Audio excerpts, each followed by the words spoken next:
അയറ്റത് മുണ്ടണില്ല. ചില ആൾക്കാർ മുണ്ടണില്ല. നമ്മളെ മറ്റേ കവി പറഞ്ഞില്ലേ, മന്നനോ മന്നൻ മതിമറന്നു തൂങ്ങി, മങ്കയോ മങ്ക പൊരുളറിഞ്ഞു തൂങ്ങി, എടാ എരപ്പാളി നീ എന്തിനു തൂങ്ങി. AP ഒരു ബിസിനസ് സാമ്രാജ്യം ഉണ്ടാക്കാൻ വേണ്ടി തൂങ്ങി. അനന്തരാവകാശം കിട്ടുന്ന കരുതി ഹക്കീമും തൂങ്ങി. ഈ പാവം പേരോട് എന്തിനാ തൂങ്ങിയത്? പുടുത്തം കിട്ടാത്ത നിങ്ങൾ ആലോചിച്ച് നോക്കി, ഇയാൾ എന്തിനാ തൂങ്ങിയത്? ഉസ്താദും തൂങ്ങി, മോനും തൂങ്ങി. ഇതൊരു നല്ലൊരു പരിപാടി വെച്ച് മൂട്ടിൽ മൂപ്പരും തൂങ്ങി. പാവം.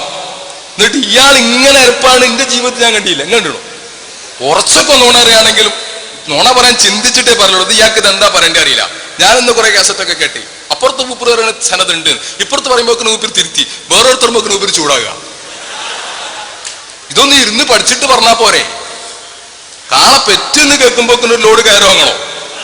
കാളെ പേറോ നോക്കണ്ടേ? എന്റെ കുട്ടികൾ ഒരു കാര്യം ഉറപ്പാട്ടോ, ഖിയാമത്ത് വരെ ത്വാഹ റസൂലുള്ളാഹി സ്വല്ലല്ലാഹു അലൈഹി വസല്ലം തങ്ങളെ ഒരു അഹറിന്റെ കഷ്ണം പിടിക്കാനുള്ള വിശുദ്ധി കാന്തപുരം AP അബൂബക്കർ മുസ്ലിയാർക്കില്ല. മതി.